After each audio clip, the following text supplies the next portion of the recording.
Thank you all for joining us for this next session, Integrating DEI Practices in the Private Markets. As Anne mentioned, my name is Yup Kim, and I'm an investment director in private equity at CalPERS. I'm pleased to introduce the two people joining me today for this session. Andre Rice is the president of Mueller and Monroe Asset Management, a private equity firm that invests in small and emerging lower middle market managers.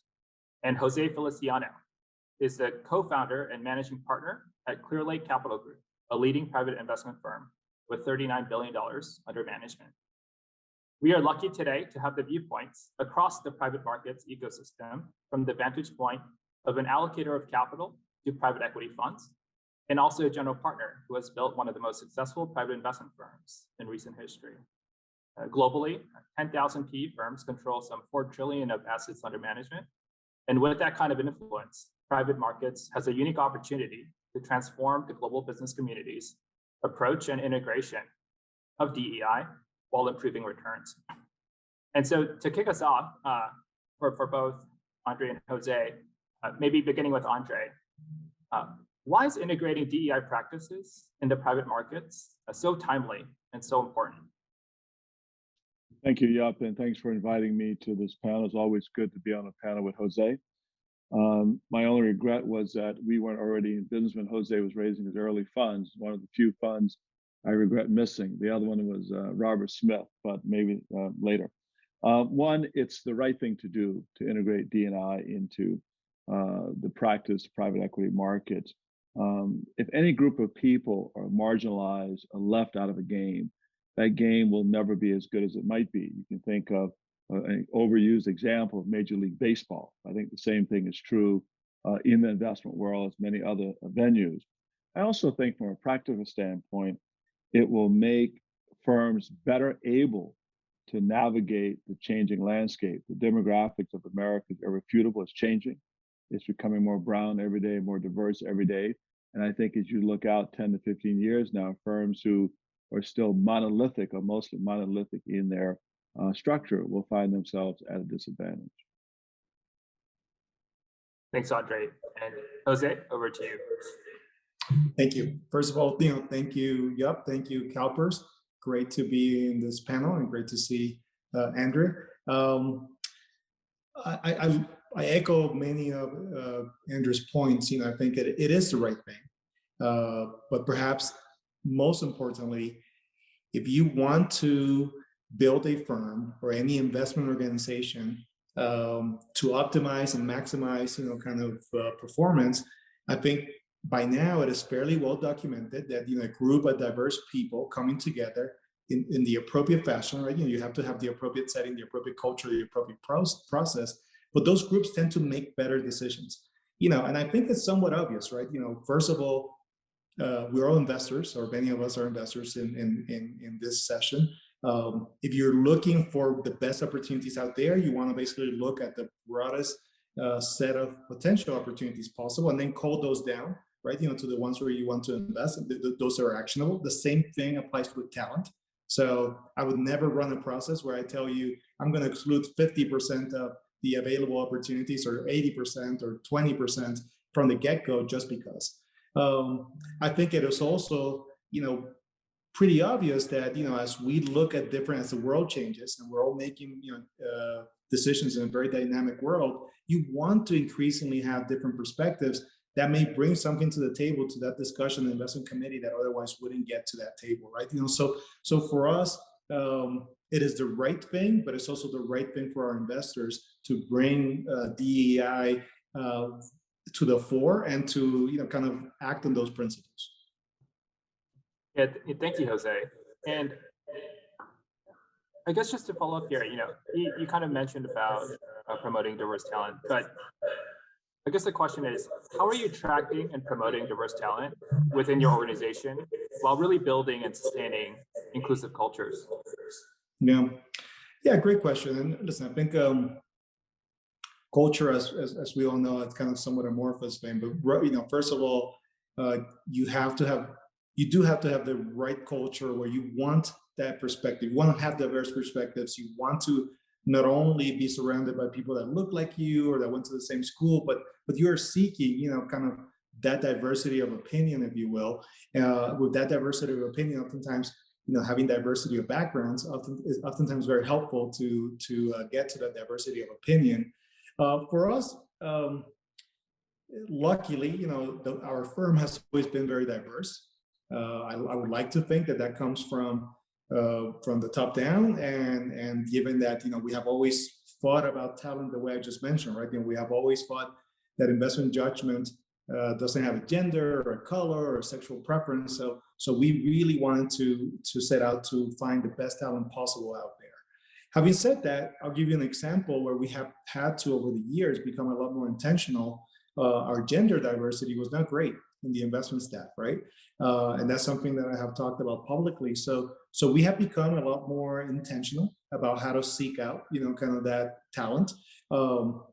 Like I said before, I truly believe that excluding 50% of the population from our talent pool is a grave error that we didn't want to commit. But we have had to, for example, I'll give you a perfect example. Many of us in the industry recruit to recruiters, right? The recruiters are matchmakers, and over time they notice patterns, right? They notice that at Clear Lake, for whatever reason, and these are hypotheticals, we like people from Princeton and Stanford that play sports. And all of a sudden, that's all we see. Because obviously they're trying to matchmake, right? So for example, one of the things that we have done is oftentimes have two recruiters working with us, to recruit junior talent. One of them, looking for talent overall, no special instructions, if you will. And the other recruiter with an emphasis on, kind of female talent or underrepresented talents. Not because we're, eventually going to hire somebody that is less capable or less qualified, only because recruiters and matchmakers have their own biases, right? In terms of the pool that we're seeing. We have our own biases as well, although we try to overcome those. But I think it's important to challenge ourselves to make sure that we're looking at ways where our process may not be as optimal as we think, and where we challenge ourselves, that we all have preconceived notions and prejudices and ideas about who might be a great investor, who might succeed at the firm. And our job is to challenge that day in, day out, to make sure that eventually we do end up with the best talent possible. So I think it is a work in progress, and even firms like Clear Lake, where I'm very proud of our track record in terms of diversity and inclusiveness, I think there are areas where we still continue to try to improve. Thanks, Jose. Super helpful. Andre, over to you. As an allocator, how are you adopting D&I efforts in your investment activities? And how are you encouraging your GPs to adopt such initiatives? Well, we didn't have to change anything. The world came to us.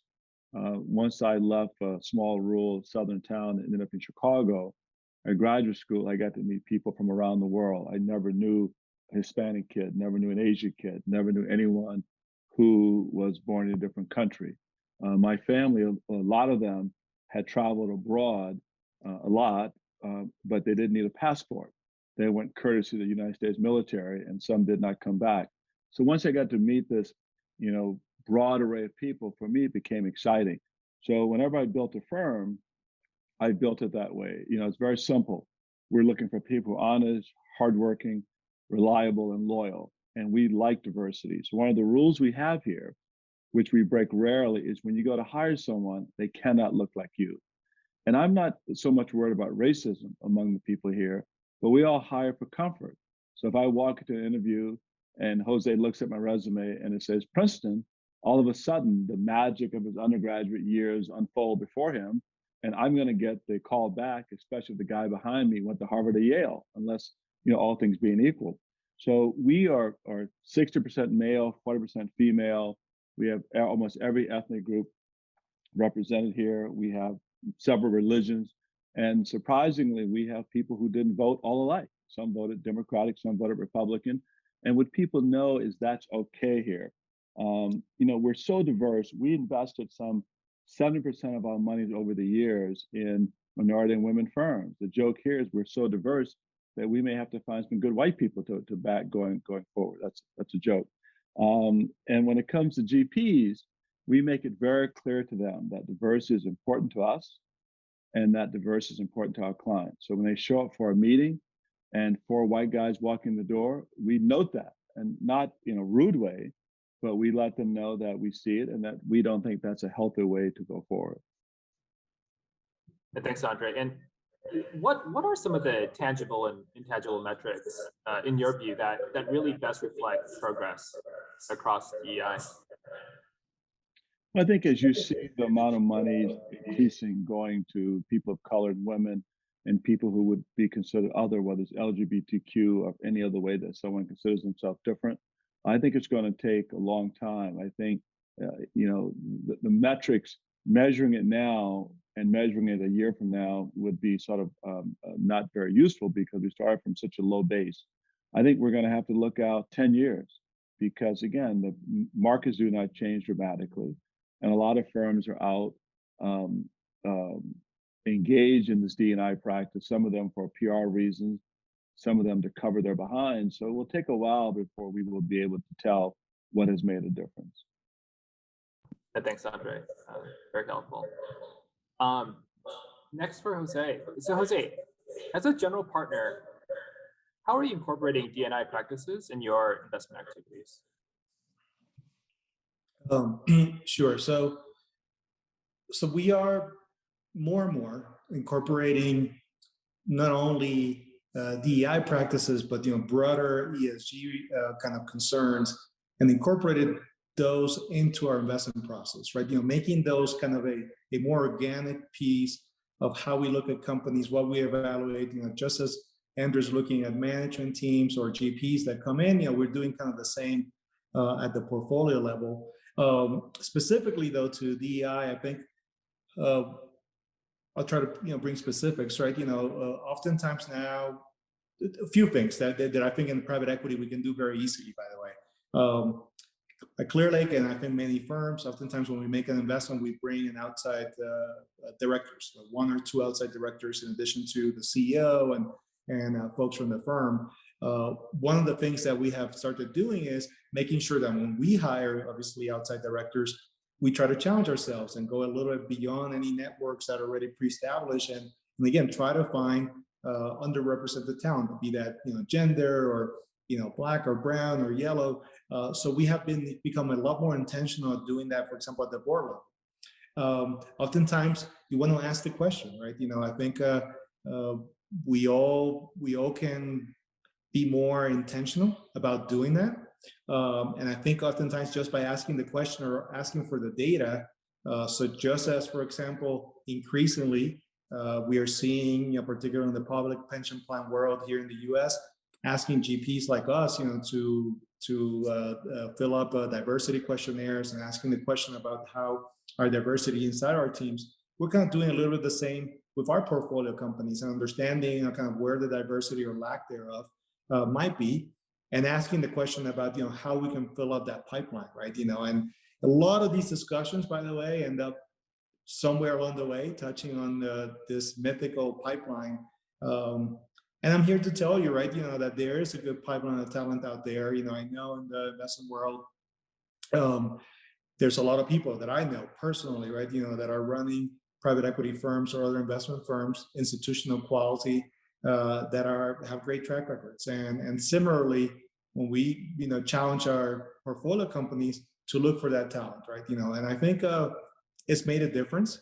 I think at the beginning, some companies, to be honest with you, and obviously I'll try to be generic here, but you feel a little resistance. But over time, I think ultimately two things win out. It's the right thing, and it's the right thing for the right reasons. Because again, just as we were talking about at our level, the GP level, you want to look for talent in the broadest pool possible, in the deepest pool possible, and then find the best talent possible. And we all have our biases, we all have our comfort, as Andrew said.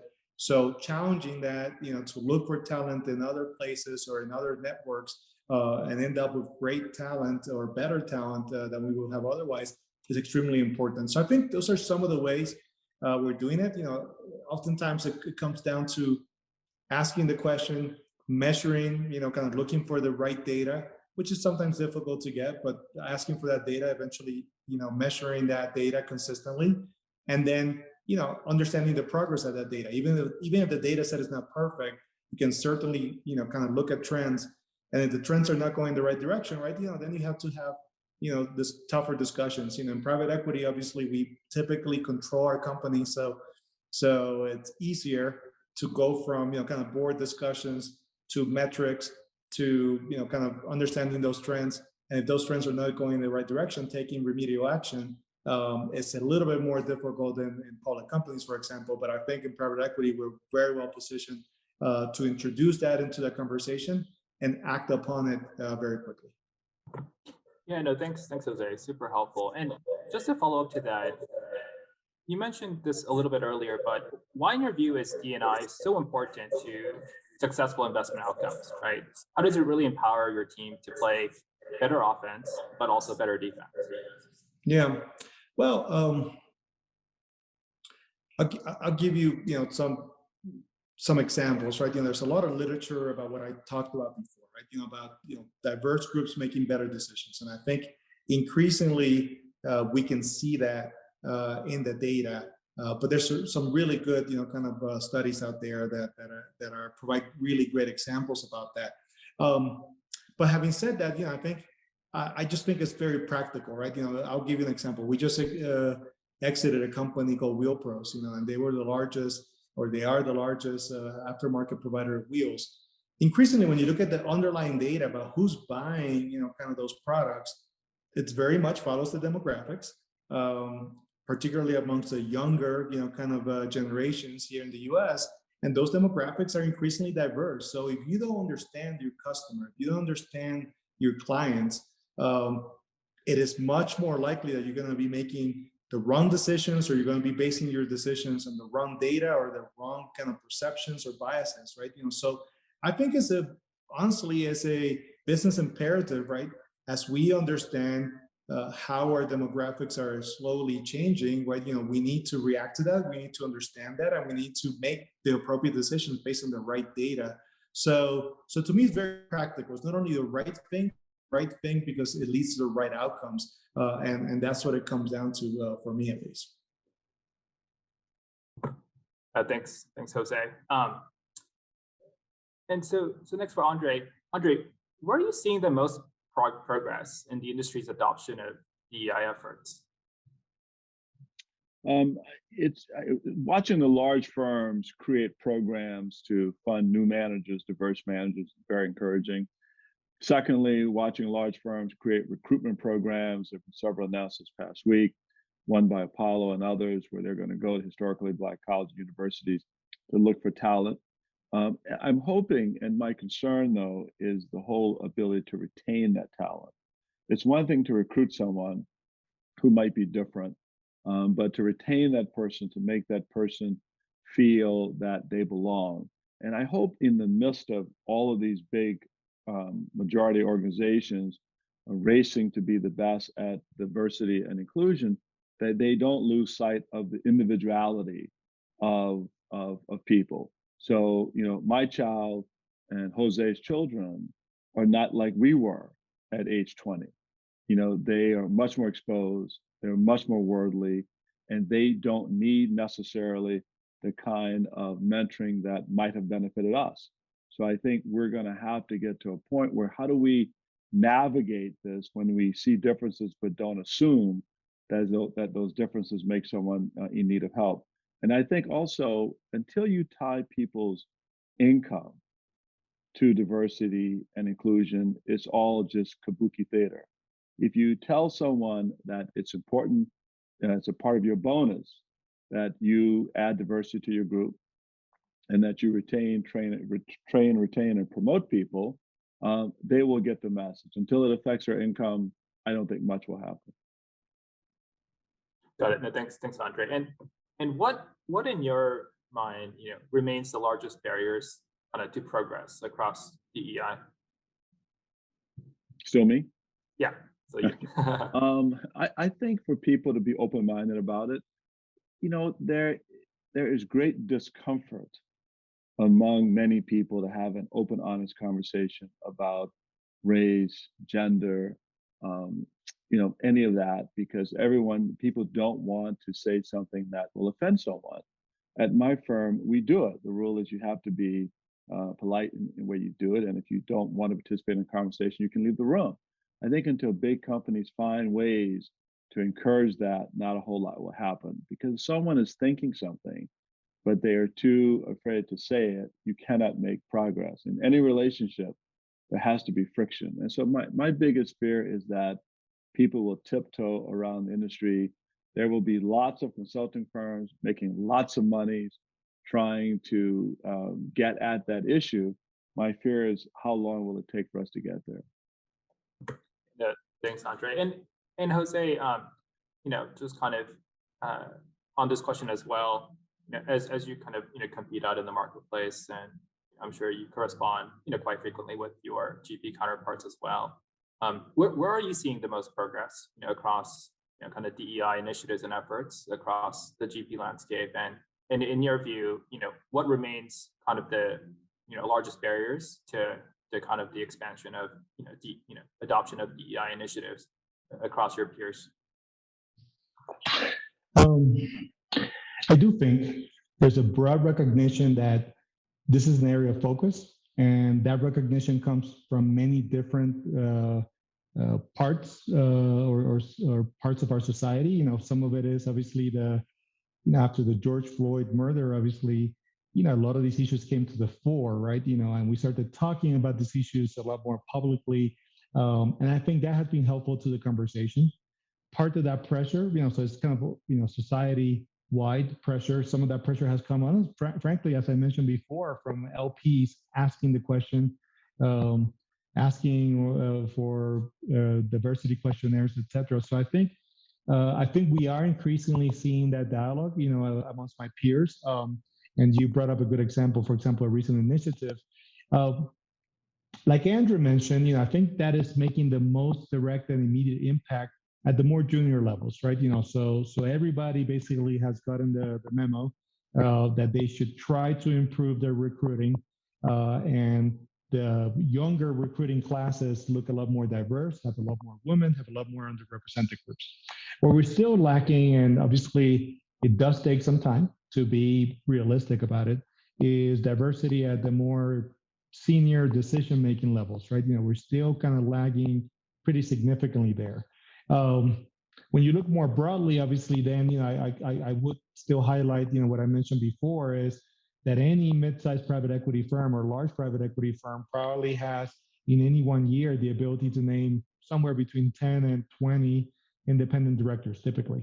And there's a great example where you can make real impact. For example, Clearlake is a signatory to an effort called Modern Leadership, where we're trying to basically commit. Private equity firms are committing to name diverse board members in their portfolio companies. And we can start with small numbers. The number is fairly small. The bar is fairly small, 5 underrepresented or female board members in any one year. But when you multiply that times, kind of hundreds of private equity and venture capital firms, the numbers can make a real impact. So I think there's some low-hanging fruit. There's definitely has been some progress. This is a business where apprenticeship, and a little bit of learning on the job does happen, and the impact of these kind of classes right now, more diverse classes, will be measured, kind of in years and decades.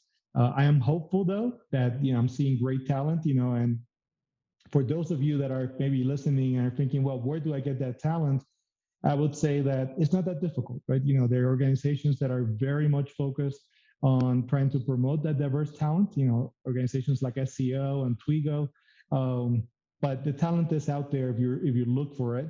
And increasingly, we're also looking in different places, right? Not only hiring kids from Princeton and Harvard and Stanford, even though those are wonderful places, but looking at, kind of smart kids from University of New Mexico or HBCUs or other, kind of other areas where traditionally our industry hasn't really recruited from. Great. No, thanks so much, Jose. This wasn't a prepared question, but I just wanted to ask both of you a curveball question. But if we're kind of sitting in 2031, looking 10 years back, are you both kind of optimistic and encouraged about where we'll be in 10 years across the adoption of DEI in private markets specifically? are you more neutral or a little bit more bearish? I'm just curious as to your thoughts. Maybe starting with you, Andre. That's okay. I'm an internal optimist. Yeah. But in my lifetime, I've heard this song over and over and over. When I left the South in '78 to come to Chicago, I left to avoid what I thought would be barriers in South Carolina to progress. Now, many people are going south for opportunities, and the North seems to be struggling with this whole issue of diversity, equity, and inclusion. I would hope, because of the events of the past year, not the least of which was the murder of George Floyd, coupled with the pandemic and with everything else, that America's at one of these important inflection points of reckoning with this past and looking forward. I think the thing that we have to do, and this is what my grandmother was good at, she was good at looking forward, good at leaning forward. And she was born in 1896. Her father, my great-grandfather, had been a slave until he was 24. So if anyone had a reason to have a chip on their shoulder, it would have been her, but she did not. So I think I try to encourage young people when I mentor them is to prepare yourself as best you can. Make yourself ready and able, so when you get that opportunity, you will not fail. So I'm optimistic, and I hope my optimism is not foolish. Great, and thank you, Andre. And Jose? Similarly, I have to, looking forward, I have reason to be optimistic. I think when I look backwards, 10, 20 years, to be frank, my story would have been an unlikely story, right? And there was a set of circumstances, and we haven't kind of gotten into the nuts and bolts here, but things like emerging manager programs and other things that in some ways, created a path. It was a narrow path, windy path, with cliffs on both sides, but there was a path to get here. I think that path is a little wider now. I'm a big believer in being optimistic, as Andrew mentioned, but I think, as I think he alluded to, we have to build our own future, right? And it's up to us, the people, in this room, in this conference, in this virtual world, to make that effort or that future, be a reality. And I think it's up to us to do what we can. And if that means, kind of looking at that resume extra hard because, he or she may come from a slightly different background, but you see something there, recruiting, doing that extra interview with a kid that may have a lower GPA, but had to work 40 hours per week. And maybe there's something there. If you have to go the extra mile to find that extra board member or two, that's going to bring a different perspective to your board, but also, potentially give that person an opportunity to get great board experience and then become a great board member in a Fortune 500 company. All those things are in our power, right? To execute on and to act upon. So I think I would leave it, kind of with the group and with you that, yes, I think there's a reason to be optimistic about the future. But that optimism, will only happen, or that optimism will only become a reality if everybody, kind of listening in and here in this virtual conference does something about it, and we can all do small or big things to make that future happen. Great, thanks, Jose. Thank you both so much for sharing your thoughts with us today. It's a real privilege to have two industry titans here with us today. Now we're going to have our last short break of the day, followed by our final session. And so please join back here at 3:15 Pacific time. Again, Jose, Andre, really appreciated your thoughts, your perspectives, and your time. Thank you so much. Jose, always a pleasure. Thank you. Pleasure.